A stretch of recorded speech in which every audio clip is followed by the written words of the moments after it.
you, then I'm not looking at the camera. So I'll look down there. Okay. Hi, everybody. Tim Hughes here. I'm the CEO and co-founder of DLA Ignite. With me today, I've got Tim Williams from Onalytica. Tim and I have known each other for a number of years. We had our first meetings when you were in that big tower over by Tottenham Court Road or something like that. Yeah, up in Centrepoint. Yeah, in Centrepoint. Yeah, you were on the way out of that. Tim, before we get started, tell everybody where they can get hold of you. Great, and thanks very much for having me. You're welcome. On your Tim's video series. I'm the CEO of Onalytica, Tim Williams. You can find me on Twitter @WilliamsTim, and on LinkedIn if you just type in Tim Williams Onalytica. And you're very active on social anyway, in terms of your both Twitter and LinkedIn, so people will be able to get hold of you. So today, what we're going to do is we're going to talk about influencer marketing from a B2B context, and also we're currently talking in the backdrop of COVID-19, the coronavirus. We're all having to sit at home, and the likelihood of there being conferences and exhibitions is pretty small. Maybe people were going to do them online, and I think people are experimenting with that.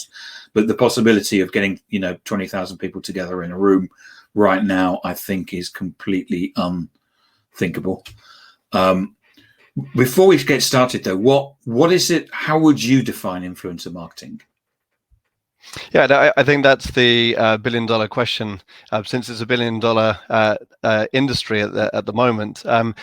Influencer marketing is a very vague term, and so breaking it down, I think you've got the influencer marketing for B2C brands, which is much more of a product advertising play with the Kim Kardashian or Duchess of Kent, like wearing dresses or selling products and advertising in that regard. When we look at it from a B2B or industry play, I think it's really much more of a social advocacy play, and much more, if you think, thought leadership, content, and it's about developing internal experts, so your employees, and external influencers that could be experts or thought leaders, key opinion leaders in your industry, to create content and to help you reach new audiences and penetrate existing audiences in a deeper way, to generate awareness for your brand and to also drive demand generation.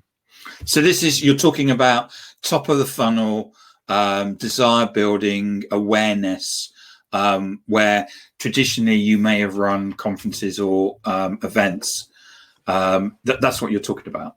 Yeah, I think it's a really fascinating play, because there's definitely an awareness and engagement, and I think a lot of people feel like social media influencers give you that awareness and attraction so that you get visibility. I think there's a lot more nuance in that, because there's also a credibility play.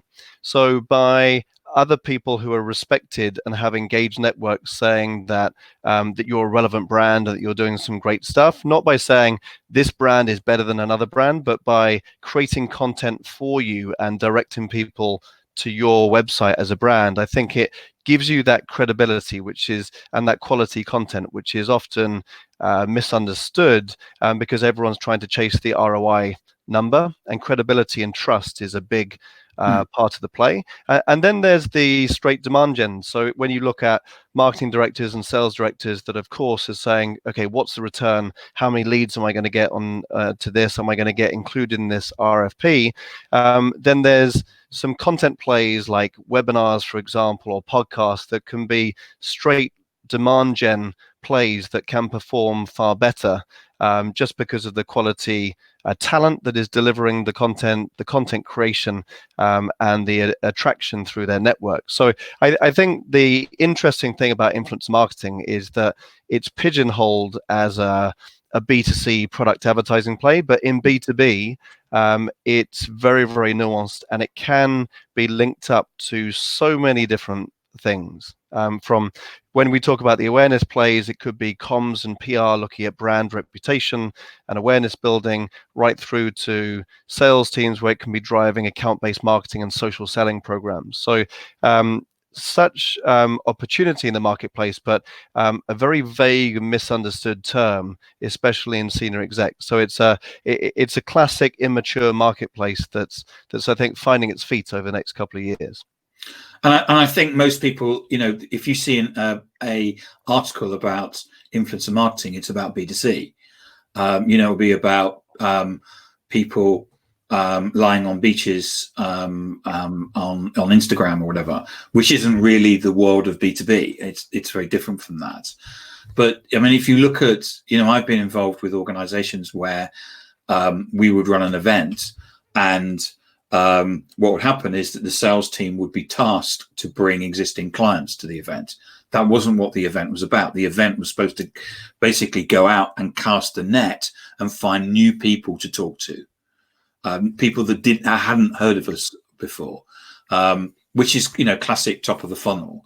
And I think one of the things you were alluding to today is about the brand taking a back seat, rather than quite often the brand thinks it's that they should be at the front and driving, where in fact it should be the influencer in the front. Is that what you're saying? Yeah, absolutely. And it's that flip mentality of empowering your internal experts, your employees, and also empowering the external influencers to create content and to generate the audience. Because as a brand, when you're in marketing and sales, you want to try and control the outcomes and hit your targets, but almost by looking at it completely a different way, by giving guidelines, by developing the influence of your internal experts and external experts, you can reach far more people, because the whole premise is that people trust their peers rather than brands. And I know that you preach to this as well,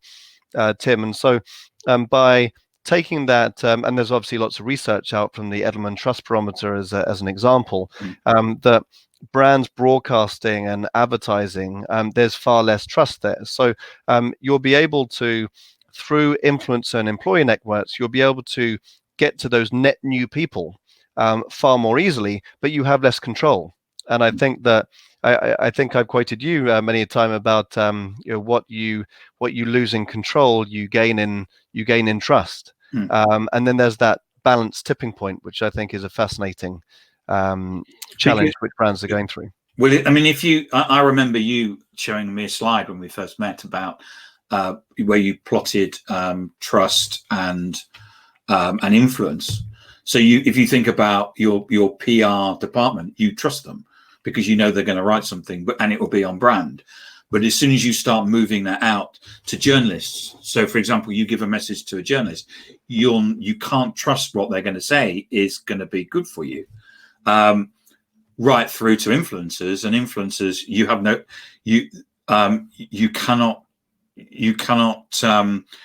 can't control what they're going to say. But the problem is that for PR people, they're not trusted because they're going to say how great the product is. We're number one, we're the market leader, and nobody believes that. But with an influencer, somebody with a large following, they're trusted by that following. But you just can't control what they're going to say. So and I think this. Sorry, I just wanted to interject that because this is such a key point, and this is where a lot of brands I think get a bit stuck, because if you're in finance or pharmaceutical or tech, for example, legal, some of those industries are highly regulated, and just starting an influencer marketing or sort of social selling and account-based marketing, it sounds a bit like you lose the control and it's something that isn't relevant for your brand. But if you think about it this way, that you're not asking the influencers to say, my brand is better than competitor Y, for example, and you're not asking them to talk about how great you are. You're asking them to talk about their topical expertise to their audience. So that's what they're doing already, and they'll do it for your competitors if they don't do it for you. So all you're doing is saying, hey, can we help facilitate you create that content, maybe with some other key influencers that are well respected in the community, and if you facilitate that, then you own the content and they can publish it as well. So what you're doing is strategically directing a lot of their audience to your website, or to your event or to whatever your use case is. And then you can map out the customer journey from the audience that visits your website into more leads or connections with salespeople.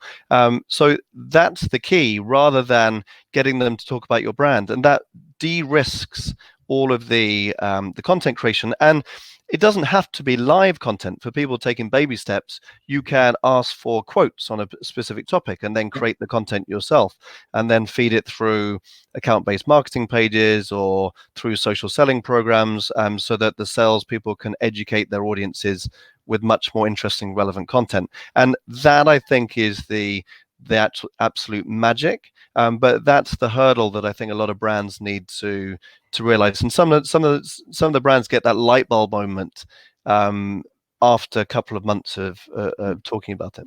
And I think the critical thing is this is not talking about the brand. So, for example, later today, I'm on a Twitter chat. Now, I'm not telling people to do Twitter chats, but the discussion is about working remotely. It's nothing about the company that's supporting it. Now, funnily enough, I'm sure that they sell something that can help with that. But that's if people are seeing that discussion take place on social media, they go, "Oh yeah, I've got that issue. I've got to move all my people remotely. I wonder who does that. Oh, look at Absolutely. This." And then letting people join the dots rather than going buy my product, which nobody likes. Exactly. And it helps with the SEO angle. It helps with the credibility, because when people come to searching for, I want to find this software or hardware, for example, then you obviously want to see the relevant results on Google, for example, but you also need the touch points. As I think we all know, I think is it minimum of 6 touch points that people need from difference of channels or sources? I don't know, but if I'm talking about it, because I have over 100,000 followers on Twitter, Google index all of my tweets. So the people that are, if I tweet something about something and I'm using their hashtag, that will be indexed on Google. So that has an SEO impact versus an organization that hadn't talked to me for 2 years, who came to me and said, "Here's a piece of content." Absolutely. And there's other people that come to me and they write a piece of content and they said, "Will you give me a quote?" Yeah, of course we'll. People come to me and say, "Would you like to be on a webinar?" Yeah, of course I will. Because there's a benefit. There's a benefit for me, because you're going to basically promote it out, and therefore, for me to be an influencer and an expert, I need to be seen by more and more people. So I'm happy to do that. So I think one of the things that you've talked about in the past is about content, and about white papers and the pros and cons of those. Talk to us about that. Yeah, I think white papers are a really interesting piece of content to be looked at, because everyone knows why brands create white papers. You want to have this authoritative document which is leading the industry, and you want to make a big splash and to get people's attention. But the fact is that people don't read, behaviorally and psychologically, people don't want to read white papers unless you're a very technical audience that wants to read a large technical document. It's not really fit for purpose in the modern world. So you want to get the authority and the credibility with something that feels very robust, but you want to deliver it in a rich, immersive environment that's fit for purpose with how people now use mobile and scroll. So I think that B2B has a long way to go to try and modernize this. And I find myself at Analytica, we talk about a white paper, and now we've talked about it as an ebook, and now we're reproducing the interactive content assets and delivering them through videos. So we're naturally going through that evolution. But I think a lot of brands that are much more traditional are still hanging on to those white papers as their sort of main content block. So I think taking a white paper concept, and the ideal approach would be to contact some external influencers when you're creating the content to get their perspective and to help guide the content along. And don't be scared about them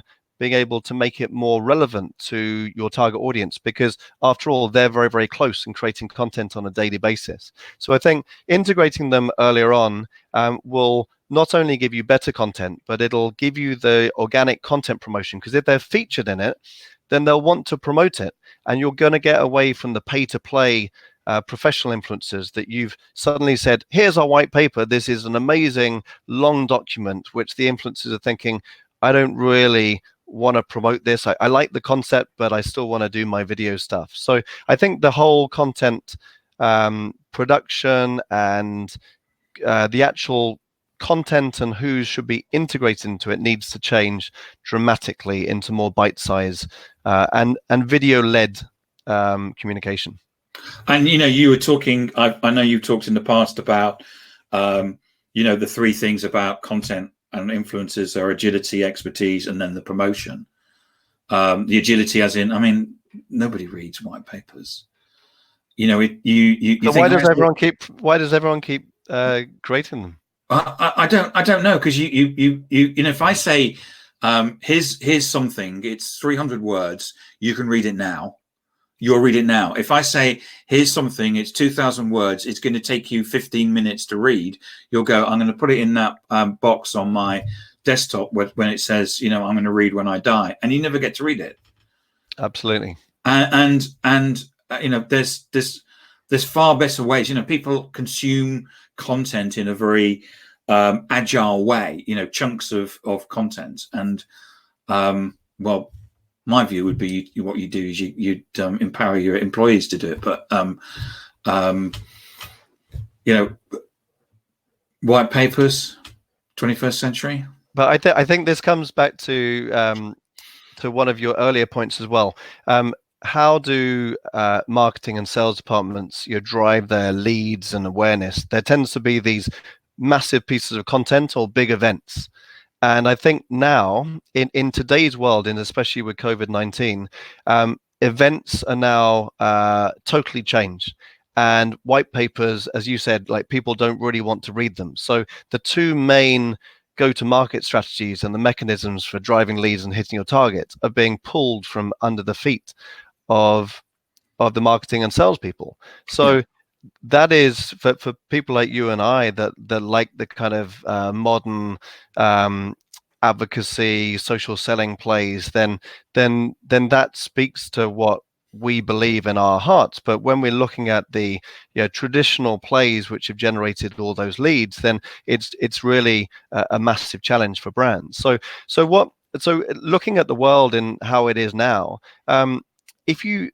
events will still happen. Virtual events are in place of physical events, and technology is trying to catch up with how to deliver 25,000 people in an event, but actually the industry is going through a lot of change on that. So it's actually not the event keynote speech which delivers the objectives for brands. It's actually the networking, the hallway conversations, and the engagement thereafter, and the marketing automation and the nurturing and the social selling which delivers the objectives of those particular events. So yes, they have to deliver this immersive big experience on the actual day of the event or the 2 days, but it's the connected content and nurture plays which are going to be even more critical. And the white papers can just become a series of content assets, but you need to link back to your hero content. But I think it's about creating content series and event nurture plays which don't rely upon this like one big moment that's going to hit your annual target. So I think people have to rethink and work hard on a kind of an always on program, rather than we've got 2 or 3 big events which are going to hit most of our KPIs for the year. So what do you, in terms of how do I get influencers, how do I find them, how do I work with them? And you've talked in the past about basically having an influencer community, so talk us all through that as well. I think there's certain rules, sort of top level, which are we define influencers using the 4 R's. So reach, which is the size of your audience, network, and following. So you've got over 100,000 followers on Twitter, for example. So that's a sort of size of your reach. That doesn't take into account your 2nd, 3rd, 4th, 5th degree networks, because obviously the people sharing your content have networks as well. So it's much larger than your 100,000. So that's the reach. Then relevance. what are the topics that you're talking about, resonance, which is the engagement, so how much engagement are you getting on those topics, and then lastly reference, which is an authority metric, which is looking at, are you cited, are you referenced by the people that matter in that topic. So if you look at that as an initial quantitative measure to find the relevant people, then you can use that on different channels and locations in the world. Once you've found those people, what we all know is that there's journalists, there's analysts, and then there's other people who are influential, and you need to give them roles and personas to see how you can use them. So there's a lot of social media influencers that have now become professional, more of a pay-to-play basis, where it's their main job, and they actually have packages for promoting events, for featuring content. And then so a lot of brands are engaging 3 to 5 of those on retainer, and you need to pick your relevant ones. Yeah. And then there's the community of industry practitioners. They wouldn't call themselves influencers, but they're people with high amount of expertise that can create content, and you can connect your employees and experts to. And then there's the wider community, which could be academics, researchers, scientists.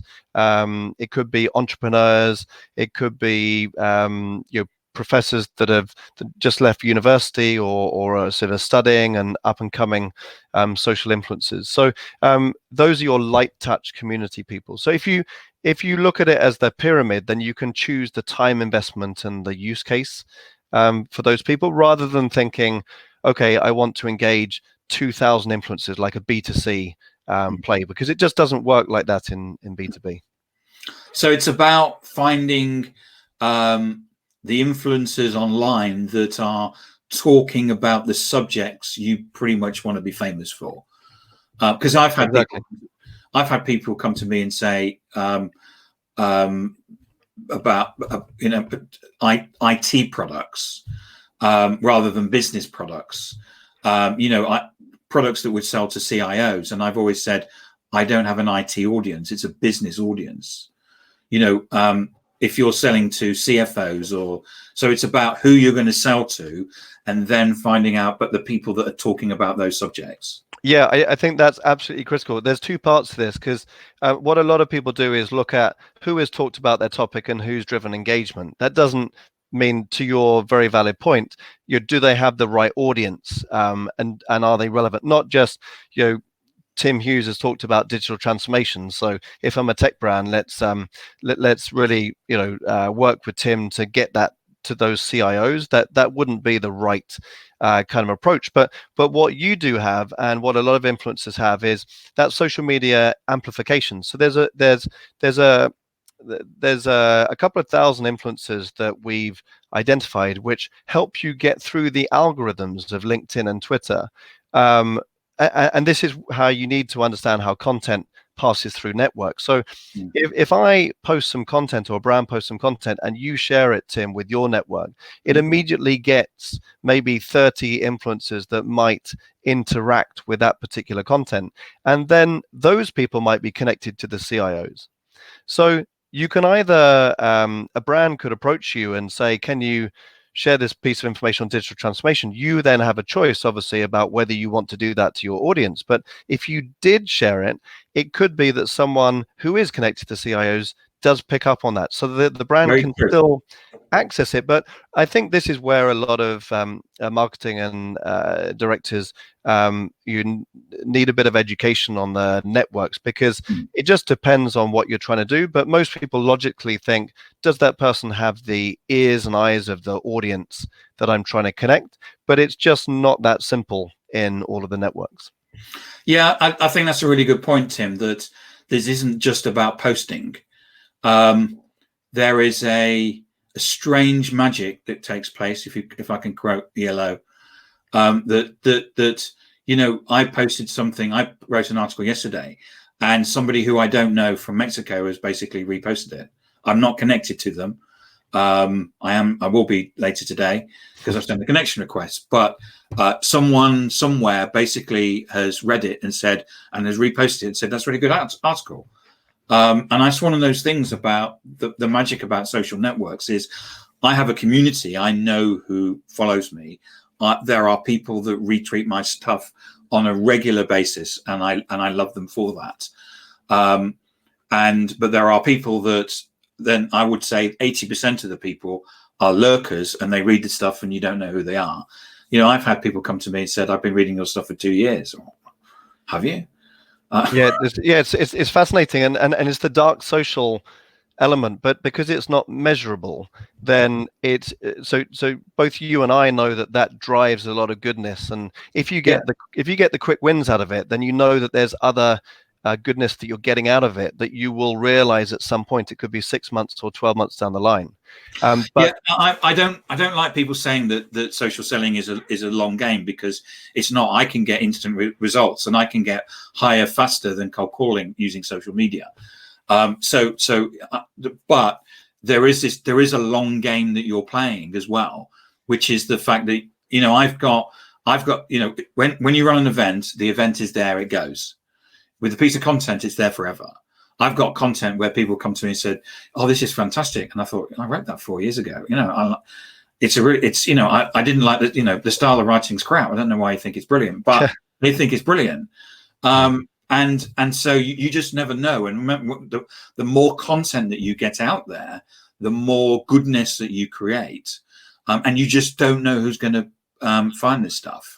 Yeah, absolutely. And then you can repurpose it. It has so many benefits, but I think you're completely right that when you start out influence marketing, social selling, employee advocacy, all of these wonderfully connected programs, I think to be fair to the brands who are under pressure to deliver results, you have to say, how do we deliver quick wins within 3 months? And then what's the long-term vision? Because execs want the results within a quarter.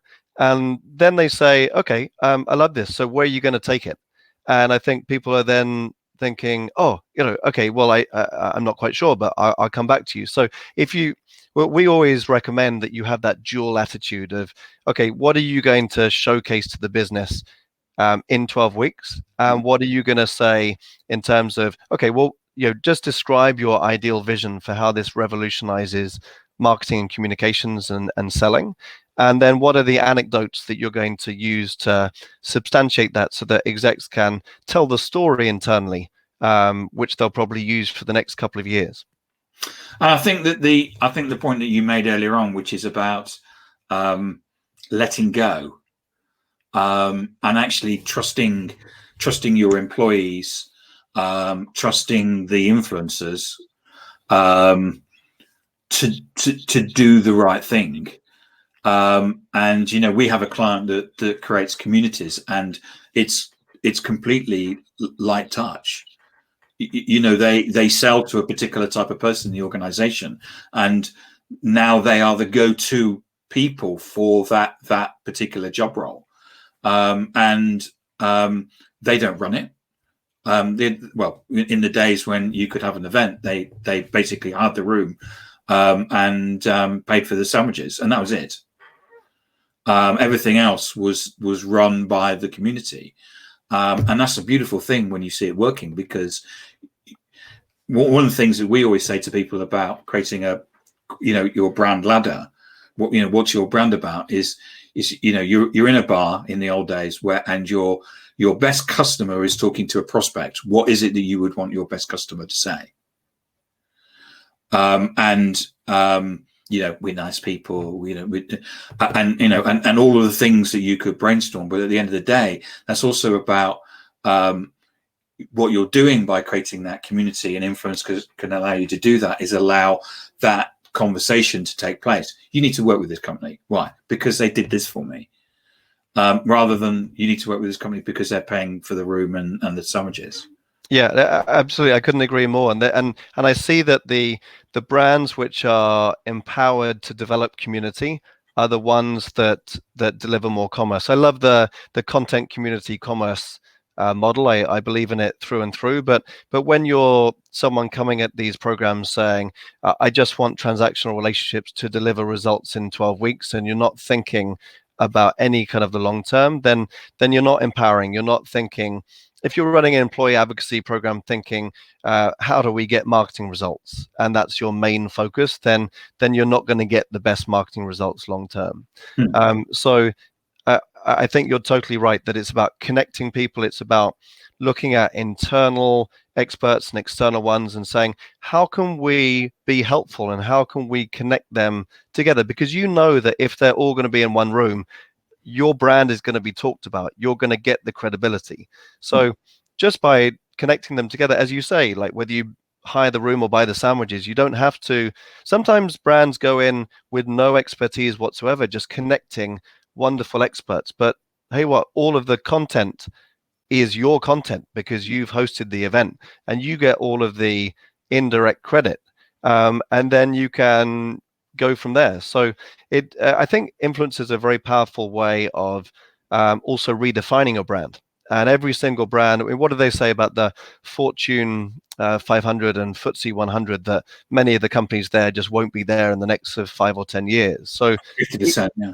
50%, yeah, something crazy like that. So everyone's redefining what their brand equity stands for, and you can't create that overnight. And so the agile thought leadership, that they're ready-made networks, being able to help you pivot, but the ability for program managers to then step back and say, how do we develop that community, or to be able to be given the opportunity to do that.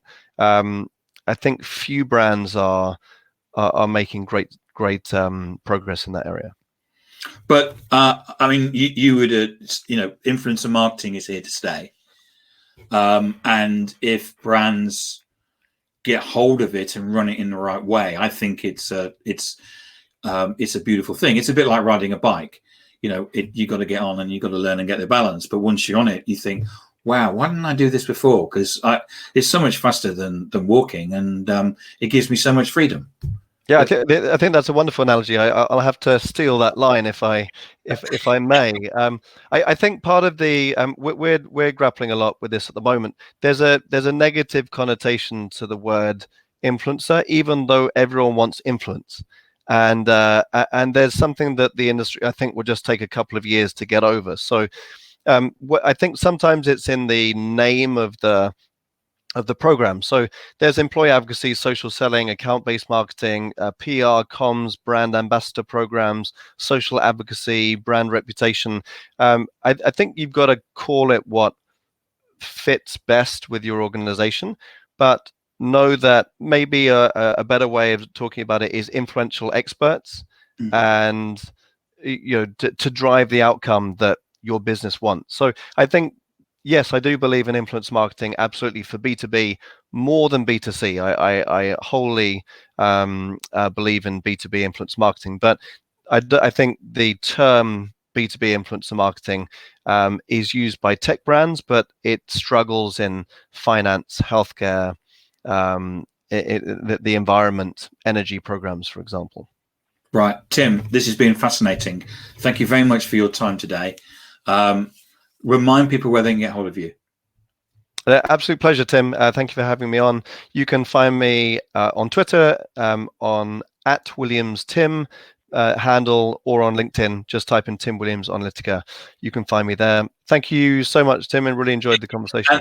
Well, absolutely. Now, what I was going to say is that you are constantly creating content. If people are interested in influencer marketing, you are a person to connect with and follow. I'm saying that because you produce your Tim Top Tips, which are an excellent way of giving you bite-sized pieces of information about what influencer marketing is, and they're an education to me just as much as the industry. So I'm telling people that and I'm recommending you that they should follow you for that. Thank you so much, Tim. Well, absolutely no pressure on continuing the series now. I got absolutely. I'm telling you, it's top stuff. So yeah, no pressure, mate. Great. Well, thank you very much. You're welcome, Tim. Tim, it's been good talking to you, and thanks for coming on today. It's been excellent. Thank you. Bye. Thank you very much.